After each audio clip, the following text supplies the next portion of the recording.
Hip arthroscopy is for hip pain and really for a lot of different types of diagnoses. The procedure is normally for people who have loose bodies in their hip, inflammation or synovitis. It can be for snapping hip syndromes, for bursitis or tendon tears in the hip. But probably what it's used for most commonly in my practice, and I think for everyone, is hip impingement, which is associated with labral tears.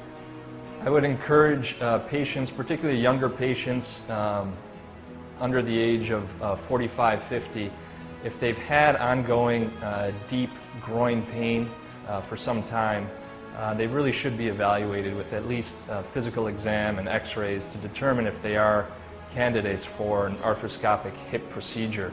Oftentimes people with hip impingement can ignore the problem or be misdiagnosed, and unfortunately that can lead to advancement of arthritis at a younger age. To diagnose someone with hip impingement, obviously we start with a physical exam. There are typical physical exam findings associated with hip impingement. X-rays are very important, and specific types of X-rays with the leg in certain positions is really crucial to make the diagnosis. An MRI is always ordered, really to see any labral tearing in the socket of the hip and to rule out any other problems in the hip that we might be surprised by.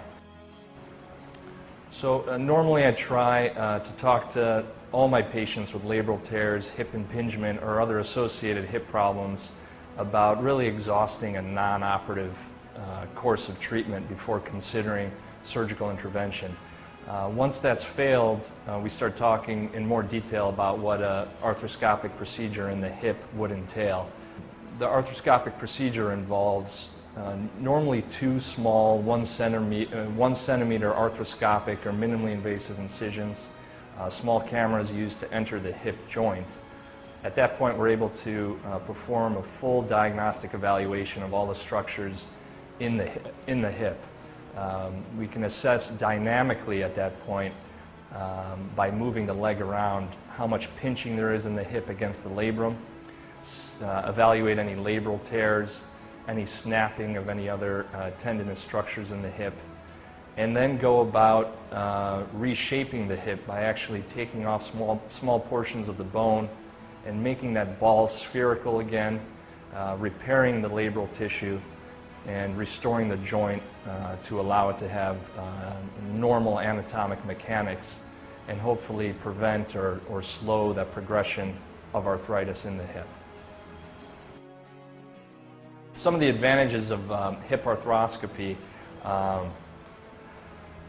are really that you end up having smaller incisions, less blood loss. This becomes an outpatient procedure. The diagnosis of hip impingement is really in its infancy. It was only described approximately 10 years ago. And the initial procedures to correct this problem were done with an open technique, a large incision. Muscles and tendons were cut to get to the joint, and then the ball was actually dislocated from the socket. This became an inpatient procedure. There's a significant amount of blood loss, a lot of pain postoperatively. There's been a huge evolution in orthopedics in the world of arthroscopy, in particular in hip arthroscopy. We're able to do that same procedure and effectively achieve the same results through two small incisions on an outpatient basis.